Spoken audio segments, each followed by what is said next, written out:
I'm trying to send this to find out if anyone knows what the problem is with my iPad. It's iPad 1 3G 64GB. I think the battery may be gone, but I have only 2 years.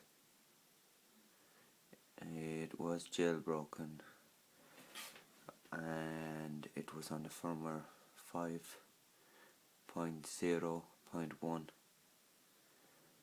and it just went blank, and the charge signal comes up first, then the spinning white wheel, but it stops and then goes on again. I'm not actually sure what I'm supposed to do, so please, if anyone there can or knows something about it, please help me. Thank you.